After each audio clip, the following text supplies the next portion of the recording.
Everyone, my name is John Kmiec. I'm the town of Marana's Water and Wastewater Director. I'm also been living in the town of Marana since 2001. I've been a Marana Water customer since then, and my whole family's been Marana Water customers that we're raising. I got 3 teenage sons that also live in the North Marana area with us. So tonight, and I've been your water director since 2012. So tonight, giving an update on water quality. You may have seen in the paper over the last several months, there's been a little heightened awareness, particularly with Marana Water, concerning some unregulated compounds and what they're referred to. These are compounds that are not regulated by the EPA, but they're no less being watched as potential health advisories. And I'm going to get into the presentation and describe what that means for those of you who may be Marana Water customers. I know seeing on the list, some customers are from the Dove Mountain area, so those would be Tucson Water customers. Others might be from Continental Ranch. Again, those are Tucson Water. But as a community as a whole, it's important to know what the water department is working with our customers as we move forward. So just to give you a little recent background on this, a health advisory for certain compounds, and a couple we're going to talk about are PFOA and PFOS, and I'll describe those a little more detail in some upcoming slides. The EPA reduced the health advisory from 400 part per trillion and 200 part per trillion to 70 part per trillion combined. That was a big reduction for what it was before and where they went to in May of 2016. And it was around that time that Tucson Water in the Marana area tested some of their wells, and they discovered that they had some of these compounds in their wells in the Continental Ranch area and the Ina Road area near the Santa Cruz River in the town of Marana. So they notified us at Marana Water as well as Metro Water, who is just south of Marana in the Orange Grove and Sunset area. So around that time, we were able to, they also told us besides the 2 perfluorinated compounds that there was another compound called 1,4-dioxane in the water. We did confirm 1,4-dioxane is a little easier to test at the laboratory, so we were able to quickly confirm that fall of 2016 that we did have 1,4-dioxane in some of our wells. And again, I'll describe what that compound is in a few slides. And we notified our customer base, Tucson Water and Metro Water, where they had detections of these compounds above the health advisory, they had the option to turn their wells off. And that's one of the unique differences between the Marana water system and the Tucson water system in particular. Tucson Water has hundreds and hundreds of wells. They serve over 750,000 people. The Marana water systems are still very small and very limited on our well supply. And essentially, we could not turn our wells off or there would be no water to anyone. So in 2017, early in 2017, we were able to get the laboratory data back, and we confirmed in some of our wells that we did have these perfluorinated compounds in our water systems, and then we did a second notification pertaining directly to those perfluorinated compounds. We also, around the end of the first quarter of 2017, sent a letter to ADEQ on behalf of Tucson Water and Metro Water, notifying ADEQ that we were discovering these compounds in our water system that were unregulated, not part of the Safe Drinking Water Act, but letting ADEQ know that they were found in multiple jurisdictions and if they could help participate in finding a source and hopefully mitigating, if they did find a source, mitigating that source to keep this from entering our groundwater system. Also in 2017, we initiated what we call the Water Quality Assessment Study, or a groundwater assessment study with a contract engineer to give us potential solutions if we wanted to move forward on multiple solutions for the areas that were impacted. And at the same time, ADEQ started collecting public and private data from groundwater sources. Late 2017, we finalized our report with various options, and in the winter and spring of 2017, we discussed those options internally and with mayor and council on the potential next steps where Marana needs to go. Also at this time, just so you're aware, the EPA was also having discussions about perfluorinated compounds at a national level, so we were also studying them and communicating with EPA on any guidance they could give us at the time as far as regarding these, whether or not they're going to raise the health advisory back up or lower it or keep it the same for an indefinite amount of period. So to just give some backgrounds on the water systems and how the town's water systems work, there's 2 major water systems, the Tucson water system as well as the town of Marana water system. So this doesn't work on the screen. So everywhere where the hatched area is. This is Dove Mountain. Any of these hatched lines, all the way down here to the Ina area, and then this is Continental Ranch. This is where Tucson Water is the water provider. So it's coming out of the city of Tucson, and it comes into the southern and the eastern and northern parts, northeastern parts of the town is Tucson Water. This light blue and dark blue area is the town of Marana's intended service area or water service area, and I'll highlight these dark blue areas. The dark blue areas are where our customers actually are right now. The light blue areas is the rest of the town where the utility would be responsible serving once the town starts to grow in those areas. Most of this area, up here in North Marana, you can still see is farm fields and whatnot, but that is intended service area. So what do our water systems look like? Just focusing on our water systems. We have 7 independent water systems, and this is part of the challenge with dealing with some water quality issues or water resource issues, is the way the town's been growing in these parts where the town's responsible for the water system. They've all developed as independent little water systems. They're not interconnected yet, so we don't have the ability to move water from one side of the highway or the other. So we have the Pitcher Rock system, which is a lot of pre-existing houses, but is also known by the Catalina Reserve neighborhood, is the predominant neighborhood there. On the other side of the road, we have what's called Hartman Vistas, and this is your Twin Peaks corridor, as well as your Cortero, your IHOP, the neighborhood south of there, and the new mall is all part of that in a separate water system. The green is what we call our Airline Lambert system. It was created many decades ago for the small neighborhood just south of Avra Valley Road, but the development of Saguaro Bloom is the main development that marks where the Airline Lambert system is. So that's that green area is Saguaro Bloom, tied in with the older neighborhood that was originally there. We have a small water system out in Avra Valley that's actually in the county, not even in the town of Marana. We are the water supply at the Marana Airport. And then where we're located up here in North Marana, so we're Gladden Farms, Rancho, across the highway, San Lucas neighborhood, if you're from there, is what's the North Marana system. We do operate a wastewater system as well, which again splits the town in half. So essentially everything east and south, these 2 water systems in the Tucson Water area, flows to Ina Road, where Pima County Wastewater is the wastewater provider. But then the Saguaro Bloom area and North Marana all flow to the newly built Marana wastewater or water reclamation facility northwest of here. So difference between a regulatory standard and a health advisory. Regulatory standards are what water utilities are governed by nationally. Those are the standards set forth in the Safe Drinking Water Act. How those are usually prescribed, they have what's called a maximum contaminant level or an MCL, and as long as you're below what that MCL is, the water is considered safe for drinking purposes. And those MCLs are generally created after years of research, toxicological research, national occurrence, and they also factor in economic impacts to the country when they set those standards on that. There's only about 95 regulated substances in the Safe Drinking Water Act.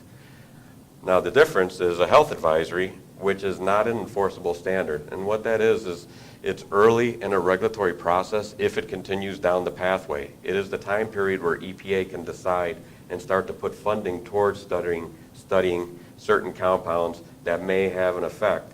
So they put an advisory on it, and the advisory is a very conservative, a very low number while they're doing their studies and gathering information.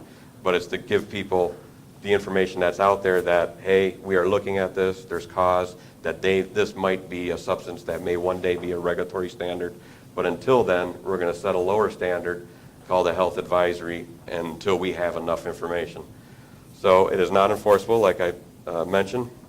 It is generally set after limited toxicological research, so only a few reports come in that usually identify that this might be a potential issue, and they'll put an advisory on it.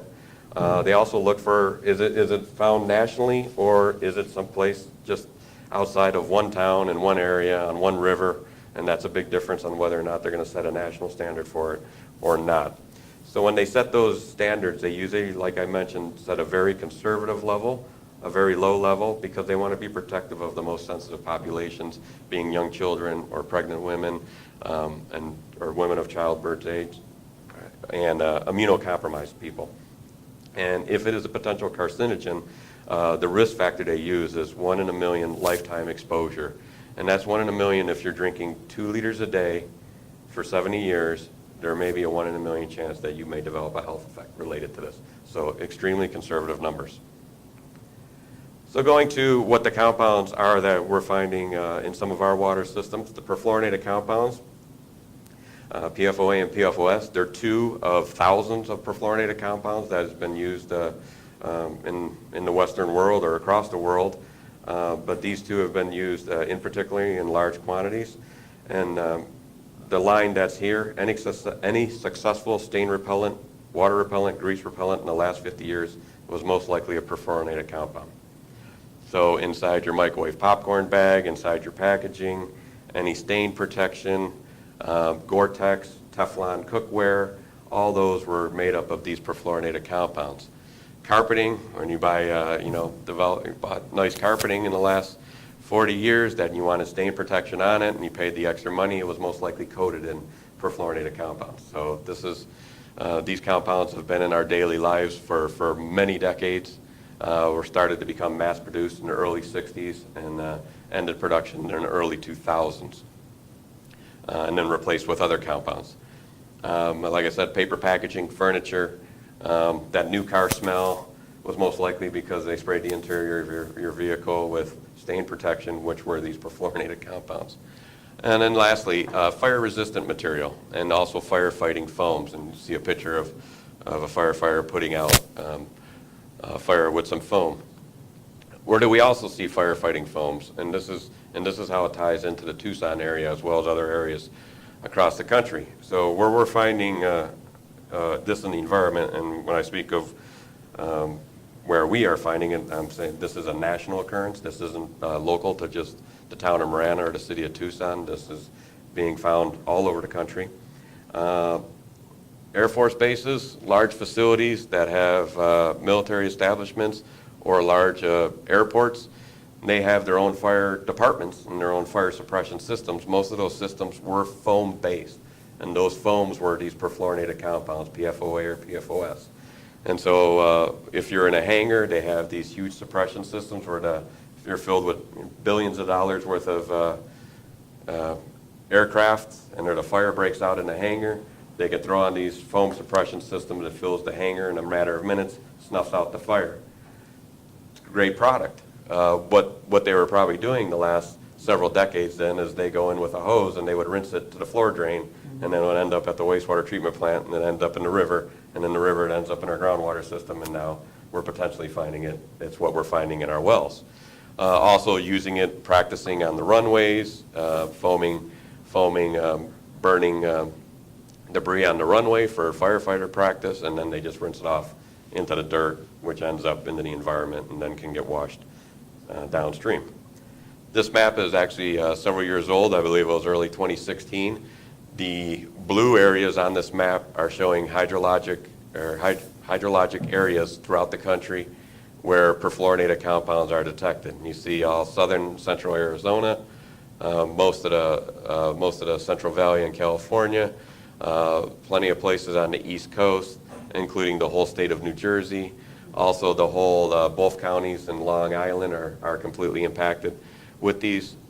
With the advent of detecting these compounds in the last 24 months, kind of when Marana detected these compounds after advisement from Tucson, I'm sure this map is a lot bluer now. You're hearing about a lot of other places around the country that are detecting these compounds, and it's generally related to either industry that use these compounds in manufacturing or directly tied to military establishments.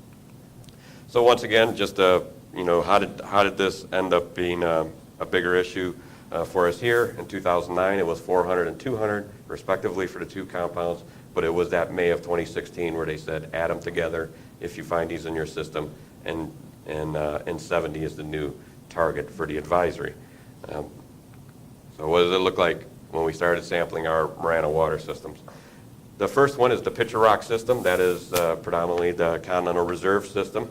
You see for these compounds we sampled in December of 2016 and 2017. We're getting ready to sample again later this quarter. But 70 being the target, we had 80 and 92. in 2016, and then we had 68, so it actually decreased in 79 last year. So slightly above the health advisory, not as dramatic as some of the numbers you see in other places around the country where it's in literally the thousands or close to the tens of thousands, or other water systems are finding it. We're finding it more or less slightly above the current health advisory. And in respect to Catalina Reserve 1, which is one of the two wells in that system, it actually slightly dipped below 70. Moving over to Saguaro Bloom, which is the next block below that. Saguaro Bloom well, which is our main producer there, originally was at 109. Last December was at 73, so there was a reduction. And then some of the smaller wells that also make up that system stayed relatively flat. Airline, Lambert, and La Porta, they really didn't move much or show that much of a decrease, but the one that predominantly makes up the water net system is still slightly above 70 at 73 part per trillion. The other water systems, North Marana, which includes this area, including San Lucas, there are some detects, however, they're nothing above the current health advisory, and then our other water systems were either non-detect or had lower concentrations. So stepping over to the other compound we were finding is 1,4-dioxane. This is slightly different than the other one, than the perfluorinated compounds, because these things are good degreasers.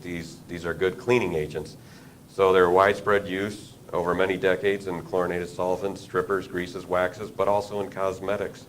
Also in laundry soaps, detergents, shampoos, conditioners, a lot of stuff that ends up being used in, again, like the other compounds, in normal day-to-day use in our homes already. EPA calls these likely to be carcinogenic, meaning they haven't found the study yet that has determined that said that these are carcinogenic, so they're still studying these compounds, and they just say likely, which does nothing for water utilities, and we don't like to operate in a world of likely. We'd rather operate in a world of black and white. So they do us no favors there. Once again, there hasn't been a maximum contaminant level set, and this lifetime advisory is 0.35 part per billion, so a little different unit. These are part per billion at 0.35. Again, a national map, very similar to the perfluorinated map. You have water systems across the country are finding these and detecting these in their system. The red dots are water systems that are above that 0.35 limit. And then some of the other dots, the grayer dots in there, are detected but not necessarily above the limit.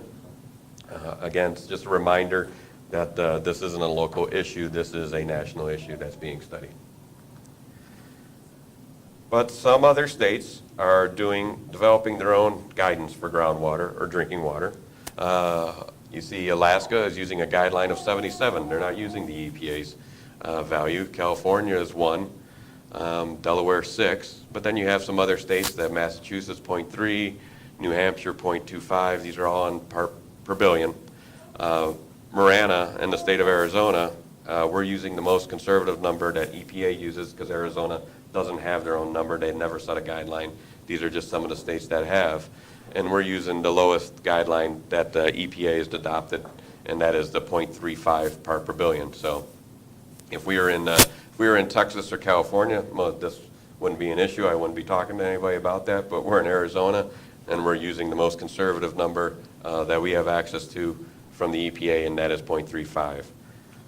So what does that look like in the water systems where we have detections? Again, the two water systems are the same two that we have the perfluorinated compounds in. This is the Pitcher Rock system or the Catalina Reserve system.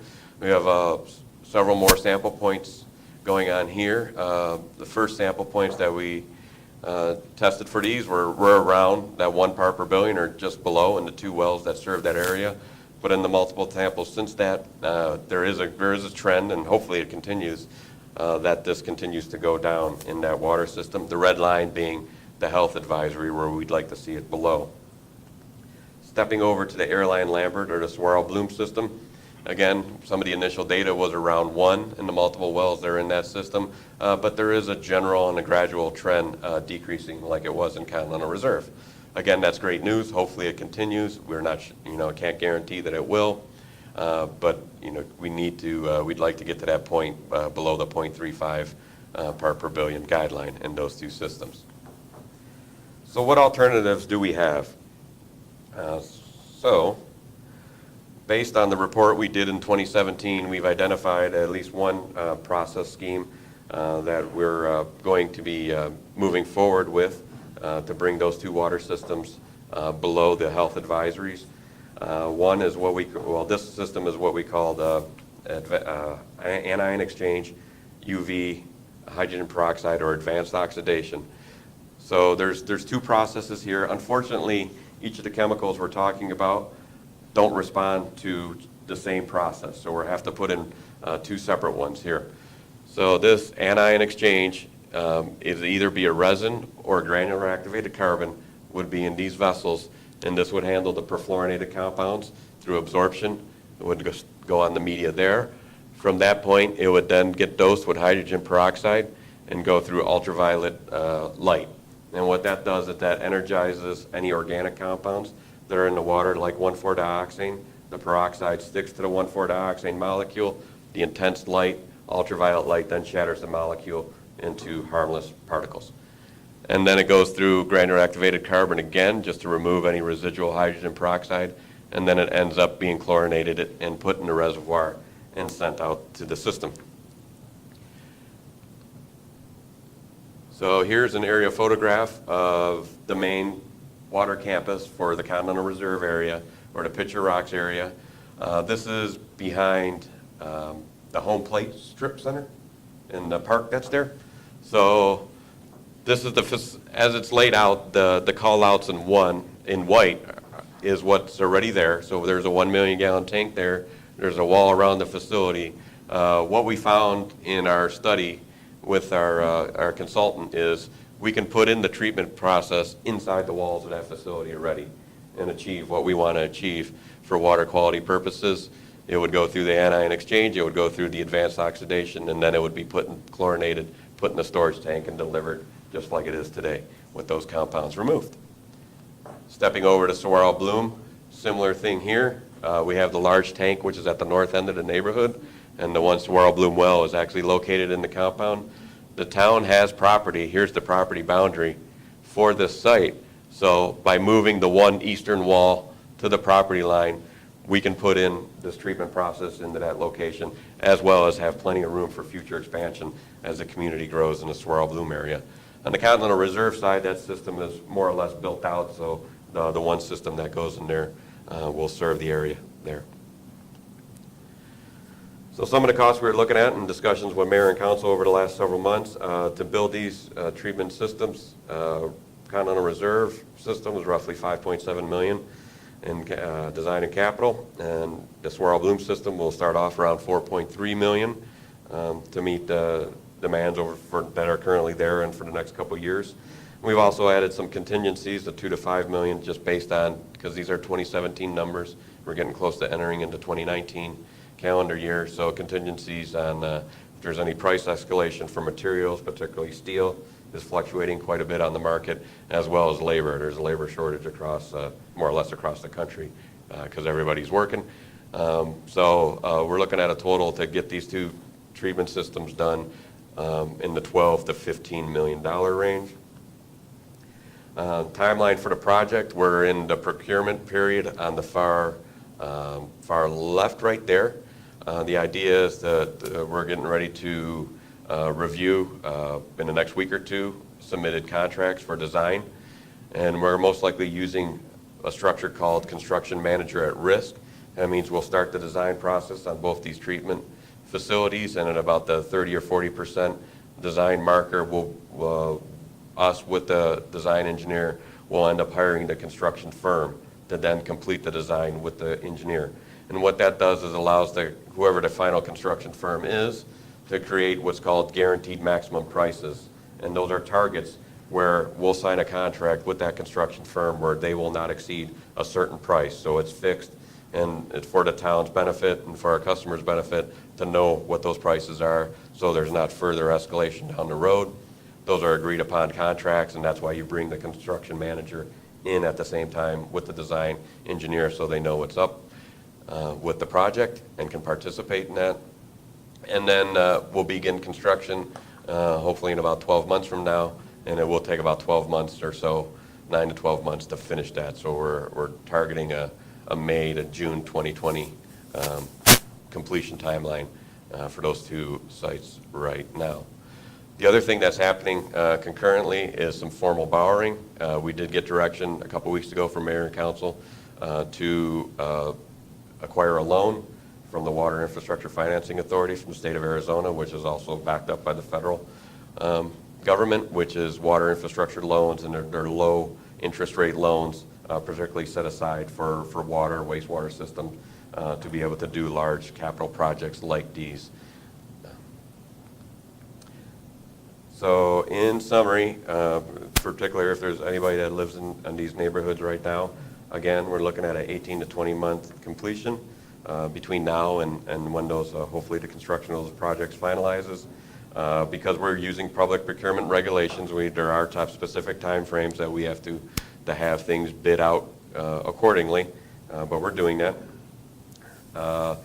Mayor and Council approved the resolution a couple weeks ago, it was September 25th, that we can establish, for us to move forward to establish these two water treatment campuses and transfer appropriate funds to get them going in this fiscal year, and then also gave us direction to put in the application to get the funding from what's called WIFA. So what we'll be doing, we do have a website located on the Marana Water website, and under water quality, where you can get updates on what's happening with any of these two projects, as well as we'll be updating any future sampling in these areas once we get the results from future sampling. We'll also have a project website that will be specifically dedicated to the timelines of this design and construction, so the customers and the community can know what stages we are in and when these systems are about to ready to go online and when they actually do go online. So with that, I can answer any questions, hopefully about water or wastewater. Sir? I could start.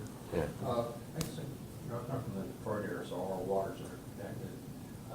Is there any plans to take these water systems and interconnect them, all right? That's a great question. Question was, were we ever going to get to a point where we interconnect these water systems? Prior to having the water quality issues develop on us a couple years ago, yes, we do have plans to interconnect them. And in our capital improvement program, you can see like the Catalina Reserve side, on the west side of I-10, we have a plan to connect it with the east side, the Hartman Vista side. So we had that to start building these redundancies in. And we're still moving forward with those interconnections as well. And then over time, as development occurs, to continue interconnecting these systems. So we end up with one water system where we can be then, we can start balancing our water not only on energy efficiency, but then on water quality efficiency as well. And I guess what sort of expansion on that, sort of, one thing fails, got to back up, kind of thing. Is there any plans to interconnect right with Tucson Water system, right? Okay, as a backup, if ours fails? That's a great question. That Tucson Water, because they had, particularly in the Catalina Reserve area, is where we do have an interconnect with Tucson Water, right there at our facility. Unfortunately, Tucson Water, because where they've detected these compounds, they've turned their wells off. So all their wells within the pressure zone in Continental Ranch, all the way down to Ina, they shut off the supply. So they're forcing water from central Tucson into those areas. Because they're forcing water and they don't have water sources because they turned off their wells, they don't have enough capacity to allow us to interconnect with their system.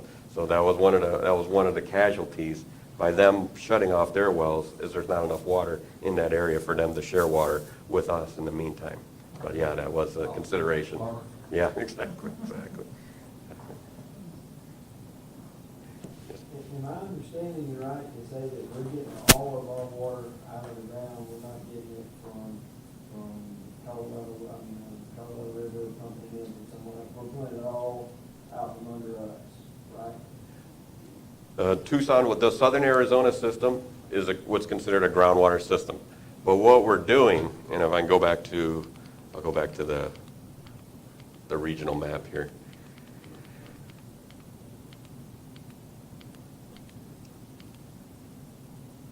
So, but what we do have an allocation of Colorado River water Tucson Water has a huge allocation of Colorado River water.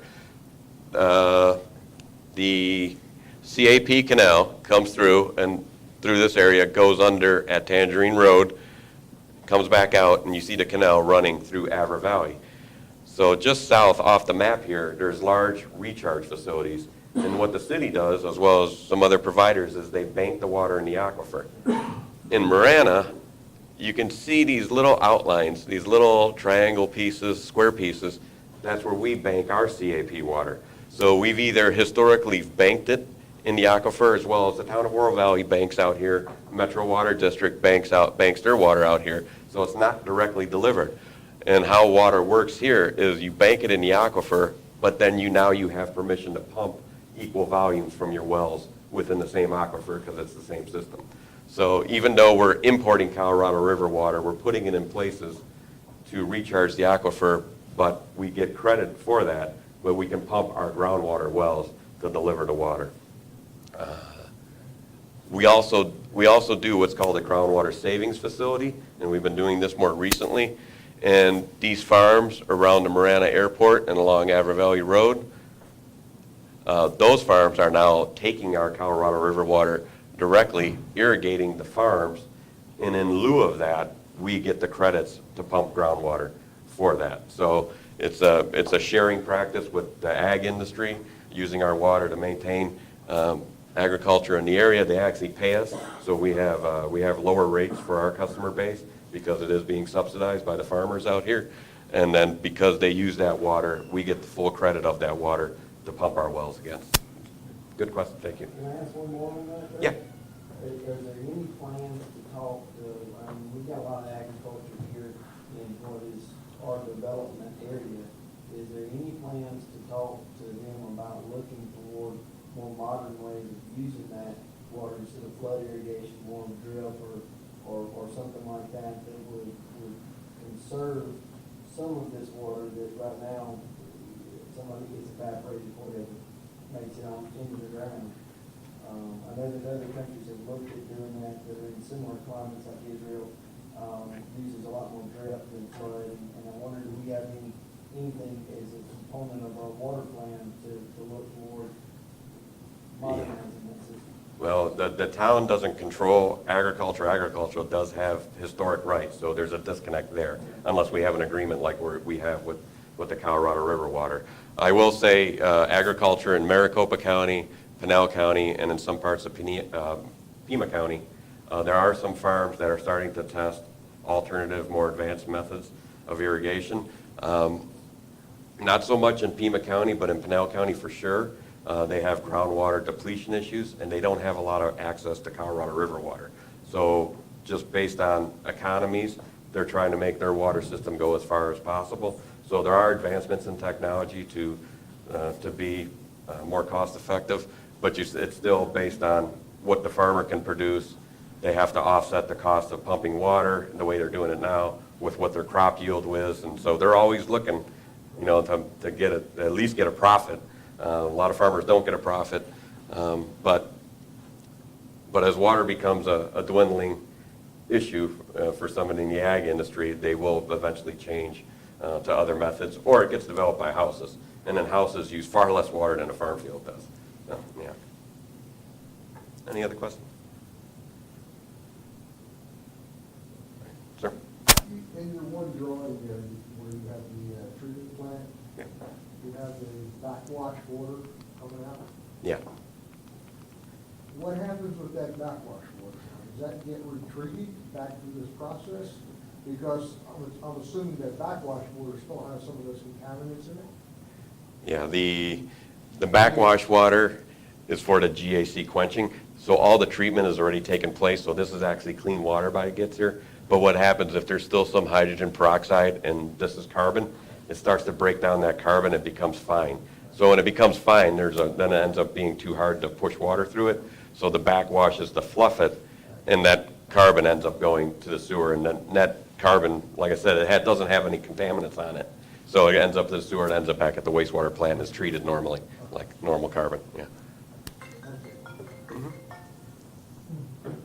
All right. If there's any other water questions you think of after tonight, we're always free to answer questions at the utility department, and then just feel free to give us a call. Thank you.